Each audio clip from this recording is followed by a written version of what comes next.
Hello. Good Hello, afternoon, sir. Vinay. Good How are afternoon, you? sir. I'm doing good, sir. Thank you. Yeah. So what is the relationship between culture and democracy? Sir, the relationship between culture and democracy is that culture influences the thinking and the process of people, which is having direct relationship on the type of governance that people will go through. Sir, if we look about the evolution of the governance system itself, it has been a people-oriented system from tribal aspect to band aspect to finally the state-oriented aspect, which has culminated in democracy. If we look about our own nation, India, we people tried for the independent system, which is based on our own decisions, and hence led to democracy. But certain aspects like the West Asia, wherein the culture has been away from democracy and authoritarian oriented, this has always led to coups and authoritarian regimes. So this is the relation between culture and democracy. So then we should not try to either impose or install democratic governments in countries like West Asia or Afghanistan. Sir, I believe a governance system is something that people deserve and ask for themselves. And definitely, in the long term, democracy provides people with the choice to make their own decisions. But imposition of democracy must never be intended, sir, because that feeling must come from people themselves to demand for democracy, which would be sustainable nature. Imposition of any kind of rule will be short term based and it can be disruptive. So I But in uh, Iran, we saw the reversal. Even in Afghanistan, so there was more secular kind of democratic, not so democratic, but there was some kind of setup. Then again, then Iranian revolution took place, and then it became more of theocratic regime. Even in Afghanistan, whatever gains they had made, again there is a reversal, and it looks yes. like Bangladesh might also go in the same direction. We are not sure about it, but so so how do you analyze this situation? That as we progress, as the world moves forward, as you said, democracy is considered as more of a universal value. Yes, sir. But we see these reversals, in such countries. Yeah, why is that? Yeah. Sir, the reversal has been due to the custom-made the situation that has been existing in these nations. If we look about the case of Bangladesh, it has been due to the regime which existed due to various allegations that was present that led to uprise of students. But sir, if we even look in that perspective, there is an element of democracy that is present because now their students are free enough to form a party of themselves and they're voicing for a free and fair elections, which is an element of democracy. And so, coming to the aspect of Afghanistan or Iran, there has been people have been again discontent with the regime which was existing over there, which was ineffective to provide many results. So, our focus must be on bringing in efficiency to the democratic system, as in other nations. So, international organizations like UN can also play an important role in setting remark in this aspect, and global powers can also play a major role in this. So we should prioritize democracy in that aspect and provide them a way through to travel towards the end goal of democracy. Now, see, you use the word efficiency. Now, that efficiency, is seen through the lens of capitalism, right? More business-like approach, running a nation more like a corporate, right? Yes, So, do you think yes, sir. to bring more efficiency in democracy, should Yes. we resort to capitalism or should we resort to some fine-tuning, the mechanisms that exist within democracy by going for elected representatives? I believe we have to have a mix of every aspect for going forward to bring in the sustainability. Uh, we have to have fine tuning of democracy so that the shortcomings of democracy are addressed and efficiency is brought in.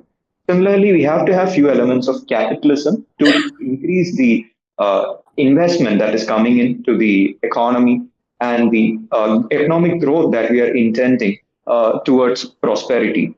So I believe along with that, we have also have a welfareist approach so that every sections are taken together towards our goal of Vikasit Bharat and equity is ensured.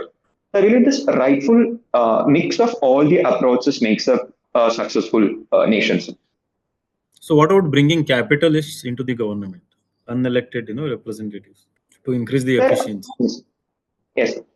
Sir, just like how America have started with the DOG Department of Government Efficiency, I believe their services for advice can be brought in, sir, without providing them the power to make decisions or enact decisions. They can be brought into the role of advisors, just like how we have chief economic advisor to prime minister, so that their expertise in the sector can be better utilized. Is the best way forward. Okay. So when it comes to per capita income, we are ranked somewhere around 144 or 146. In terms of GDP growth, PPP terms third, and right. Yes. So Yes, sir. even per capita in PPP terms, it comes around 120th rank or something. So how Yes. do we create a balance here? Like the GDP translates to better per capita income. So what is the way forward? Sir, definitely there is a difference between the total GDP size and per capita, especially because we are the most populous nation, and we have to address the requirements of every person who is involved. Sir, what we can go about is to ensure inclusive growth by letting know that every benefits is reaching up to the bottommost section, and it is not inequality that is being rising up through the GDP growth alone. Sir, one useful measure is what we are doing through the multidimensional poverty, so that we are evaluating people on the basis of their quality of life and the basic sustenance services that are required, and the various measures that we are taking up. Now, currently, we have prioritized the last mile delivery and bettering the lives of the poor people, be it in nutrition through PDS, through housing through the PM Awas Yojana. So all this benefit sharing has been brought about. Is the best measure I feel, sir, rather than quantifying them in monetary terms. This ensuring that the benefits are going to the last mile is that we have to focus. Again, so we have to do things on multiple fronts. Like our GDP should be somewhere around 9 or 10, I think, consistently to Yes. create more per capita income, Yes. and then the better employment opportunities. So how are we going to achieve this? I mean, we want to become Viksit Bharat by 2047, but Yes. it looks like the challenges are really difficult. Yes. Sir, definitely we have to focus on multi-friends model, and as Niti Aayog and World Bank has pointed out, our economic growth rate has to be more than between 8 to 10% for the upcoming next 10 to 12 years, sir, which requires both structural changes to the economy, which is focusing more on high-value industries and emergent industries like the machine learning, artificial intelligence. Along with, we have to focus on the human infrastructure too. We are going through the period of demographic dividend, and upskilling and reskilling in all emerging fields is much focus we have to provide up with. Along with that, we have to focus on the other arenas like the green energy transition that is happening, the women participation in the workforce, which is also something that, as IMF points out, making 27, like the GDP can grow by 27% by equivalent participation. So these aspects must also be touched on to achieve the goal of Viksit Bharat, sir, in the upcoming years. Okay.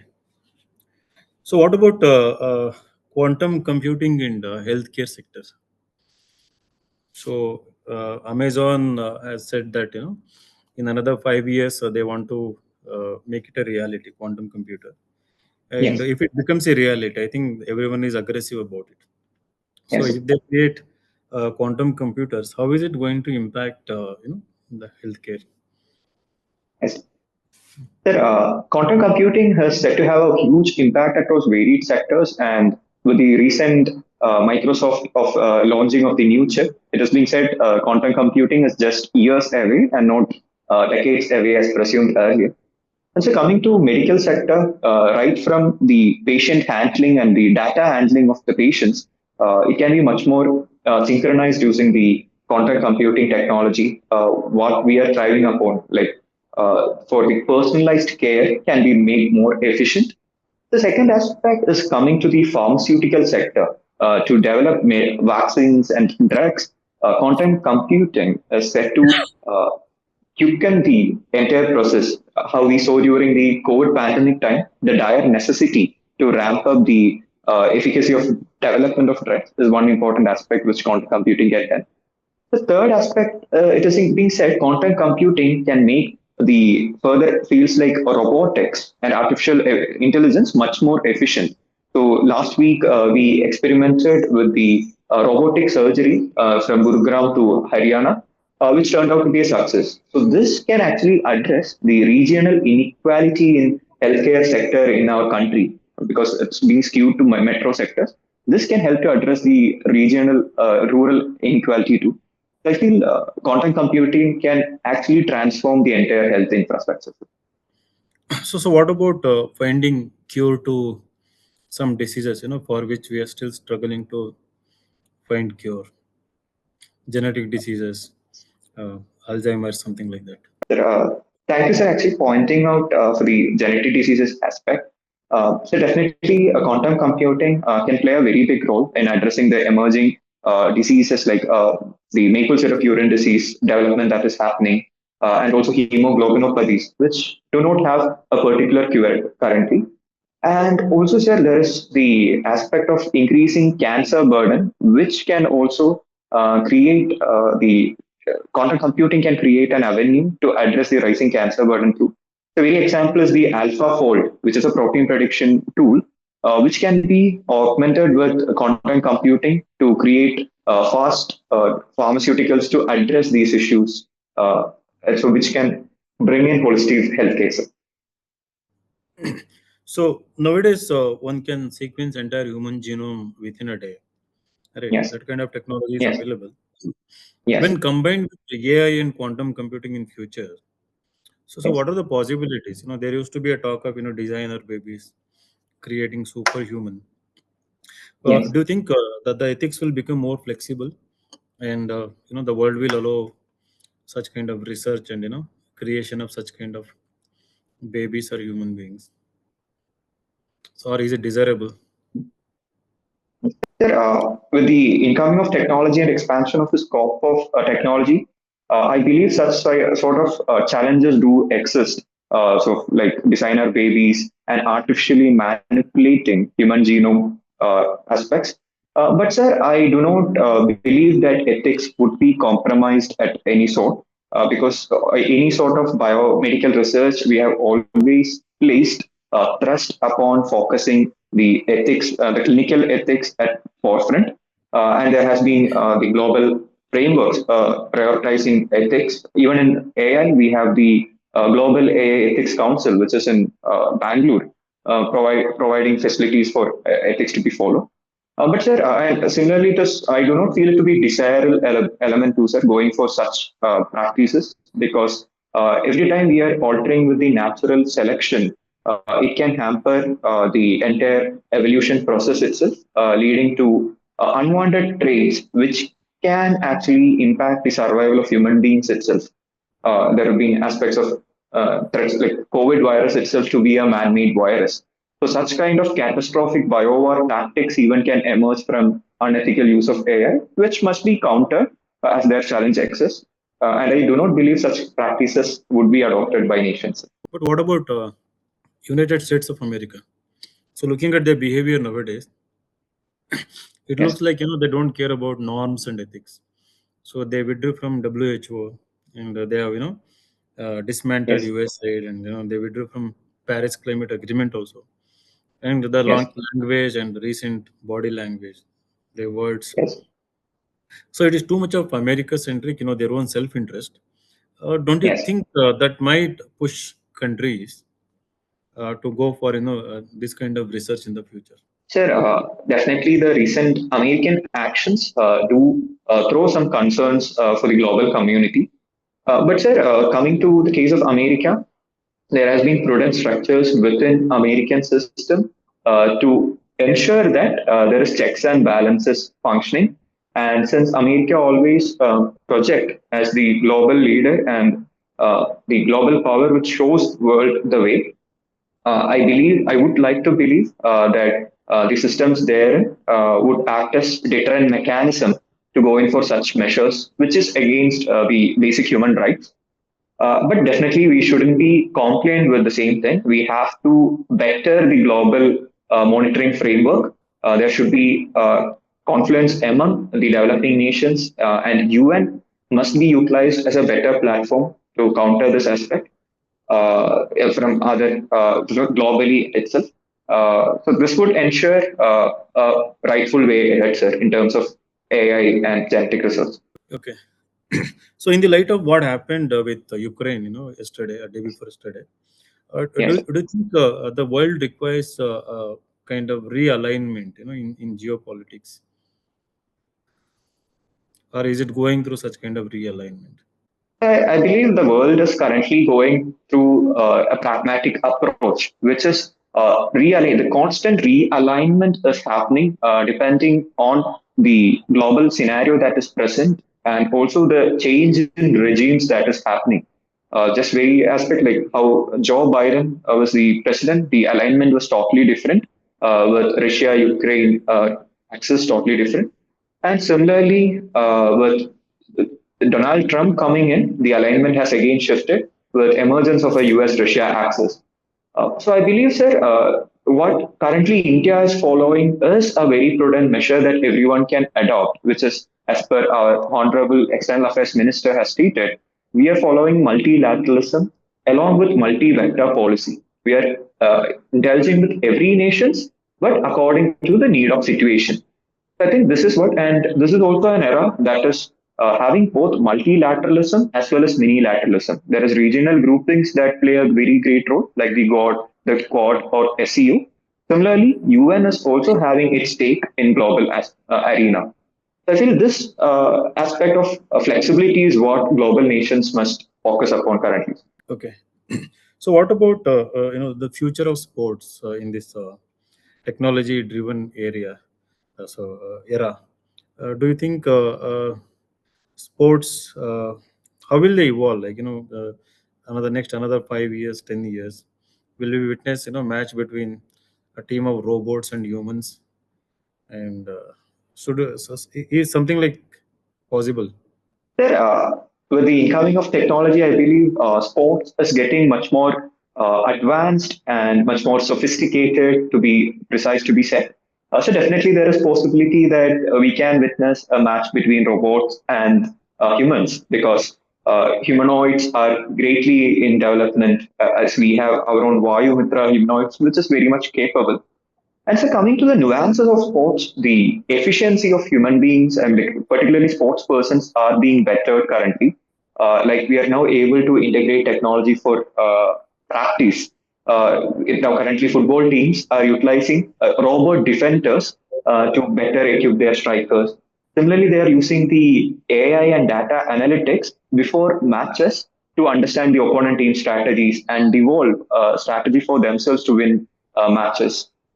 Similarly, the errors in games are also getting very reduced. We have the goal line technology in football. We have the decision review system in cricket, which is reducing the errors and much more competition is happening. So I feel this is on a better scale, which sports is evolving. But at the same time, there are also challenges that is getting evolved, like the online betting that is involved, leading to match fixing and other aspects. There is use of drugs that is involved due to the improvement in the technology of medical, the pharmacy industry, leading to drug usage. So these aspects must be countered in rightful aspect, which leads to fair sports in future. So, what about ethical aspects? Uh, Recently, there was a controversy, a movie, The Brutalist. In that protagonist, he has to speak, I think, Spanish. I think so. His voice was changed using AI, just to get that colloquial Yes. language. So there was a Yes. controversy. The movie should not go for AI. How can he get the best actor award when he Yes. is using AI? So similarly in sports, when such more technologies are used, augment and enhance Yes. one's capabilities, doesn't it Yes. give rise to any ethical questions? One who has resources can invest huge, so they can spend billions, do research, and get something like that. But what about other poor countries and so other nations? Definitely, there exists an ethical challenge into the aspect, especially sports. The equal playing field can get affected due to the involvement of AI. So I think it is this place where I believe we have to fix limits for the involvement of technology into the same, where global sports organizations can play a regulating role here. They can specify the amount of up to which technology can be utilized, or which all technologies can be utilized in a particular sport to provide regulatory framework. Along with that, sir, I believe there should also be an enabling environment provided to poorer nations, providing them with the technological support which they can utilize and develop their sports talent, so that we are addressing both ends of the issue. This would lead to a fair, equal footing for all nations. So what about AI in governance? Like, I think every government is keen to leverage these technologies for, as we were discussing, better efficiency, better delivery, and everything. Yes, So two questions: how are we going to integrate AI in what aspects yes, of governance, and yes. what kind of issues it might give rise to, maybe ethical or social or cultural. So what might of issues we might face in the future? Sir, coming to the integration of AI into governance, we are focused on utilizing AI to expand the scope of our e-governance, especially. We have varied sectors like what we are focusing on, the last mile connectivity, so that AI can be utilized for the same, for better data handling, especially we are a huge country where huge data is involved. So better segregation of data can be utilized using AI and big data. So similarly, we have the direct benefit transfer system, which entails provision of services to the monetary services to the poor beings, which can be made more efficient using AI by plugging in the corruption and leakages.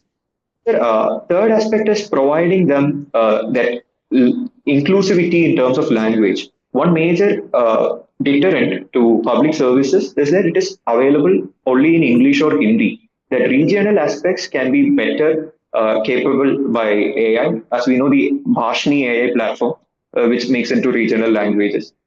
Similarly, the gender equality can also be better addressed with AI, that woman-centric participation can be involved, and public services can be better channelized using AI portals, like the Dinami portal, which was introduced to better streamline services.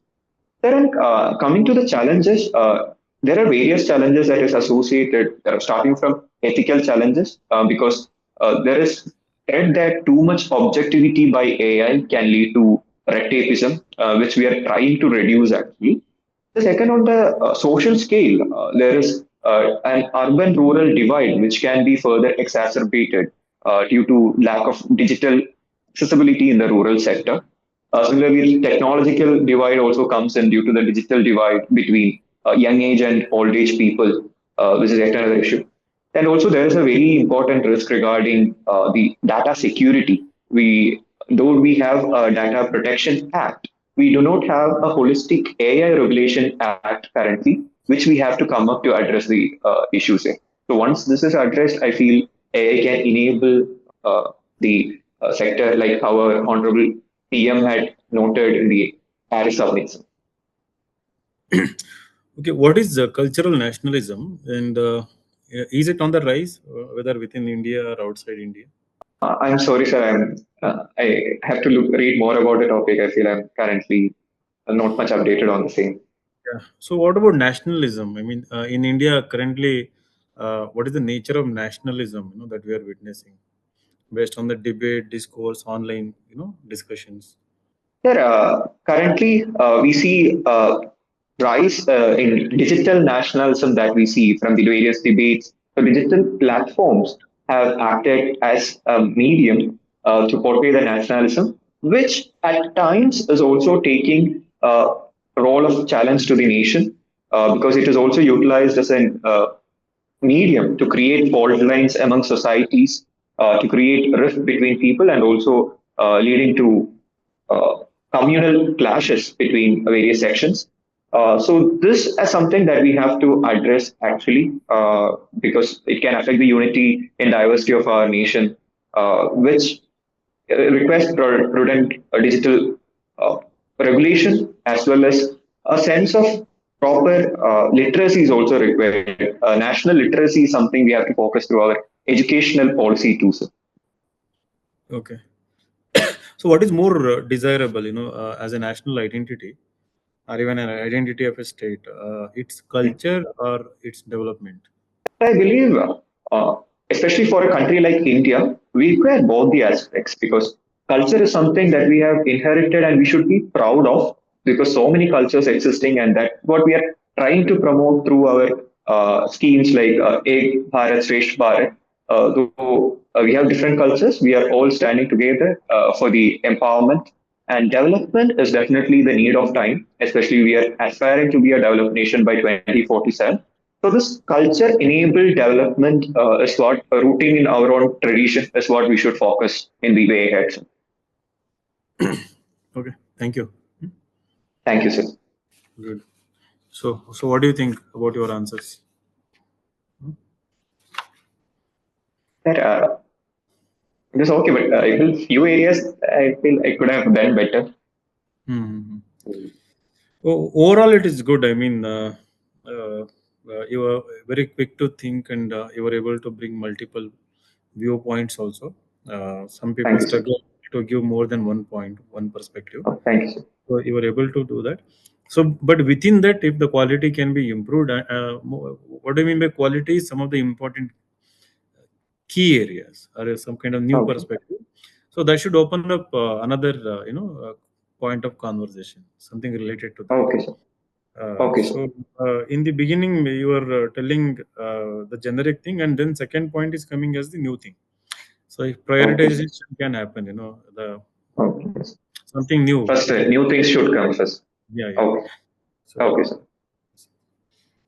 and yeah, like AI and governance. The question was not like India specific AI governance. Second part was India specific. Like in country like India, what could be even Okay, other questions. I mean, not this. This was like more of India yes, specific.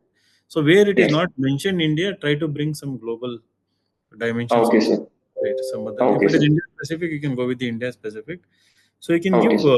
a certain state initiatives also in something uh, like if Kerala has done something really well, if some Okay, state sir. has created a model, right? Yes, So sir. that can be brought. Again, Okay, sir. governance, you didn't talk about from the perspective of the another important stakeholder like people or in the local governance. So Okay, their sir. Yeah. decentralization and all. Like, with respect to that, one or two point. Yes, sir. Yes, sir. Sure. But overall, good. I mean, last time also you might have scored 190 plus. So I would say you were a 200 plus candidate, but I'm sure last time you Okay, would sir. have scored 190 plus. How much you Yes, scored? sir. 190. 190. Yeah, right. Yes. So I think this time it will definitely go 200 plus, right? Thank you, So sir. base level you were there at 70% minimum already. So I think it Thank you, is sir. what kind of questions you get.